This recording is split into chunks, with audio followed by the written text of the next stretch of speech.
और टैरिफ का मौजूदा निज़ाम खत्म करने का फैसला।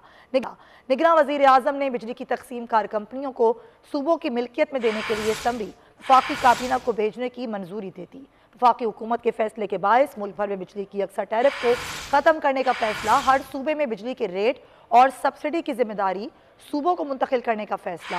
हैदराबाद और Sukkur electric supply company Sindh की मिल्कियत में देने का फैसला किया गया है। कोयटा इलेक्ट्रिक कंपनी बलूचिस्तान की मिल्कियत में देने का फैसला किया गया है। इसी पर मजीद बात करेंगे हमारे नुमाइंदे फहद चौधरी से। जी फहद।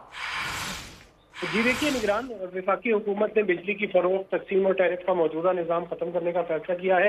निगरान वज़ीर आज़म ने बिजली की तकसीम कार कंपनियों को सूबों की मिल्कियत में देने के लिए समरी वफाकी काबीना को भिजवा दी है मंजूरी के लिए। और इस समरी में यह सजेस्ट किया गया है कि वफाकी हुकूमत के फैसले के बायस मुल्क भर में बिजली के यकसा टैरिफ को खत्म कर दिया जाएगा और जो डिस्कोज हैं, तकसीमकार कंपनियां हैं, वो मुतालिका सूबों की मलकियत में दे दी जाएंगी। इसी तरह ये तजवीज़ दी गई है इस समरी में कि हैदराबाद और Sukkur electric supply company Sindh की मलकियत में दी जाएगी, कोयटा इलेक्ट्रिक सप्लाई कंपनी को बलूचिस्तान, जबकि लाहौर, गुजरांवाला, फैसलाबाद और मुल्तान इलेक्ट्रिक सप्लाई कंपनी की मलकियत पंजाब को देने का फैसला किया गया। आईएसको की मुश्तरका मलकियत पंजाब और वफाक के पास होगी, जबकि जो पेशावर और tribal area electric supply company है वो केपीके की मलकियत में दी जाएंगी। इस हवाले से पॉलिसी फ्रेमवर्क तैयार करके वजारत तवानाई ने भिजवाया था वजीर आजम ऑफिस को और वजीर आजम ने उसको मार्क किया है कैबिनेट की जानिब और अब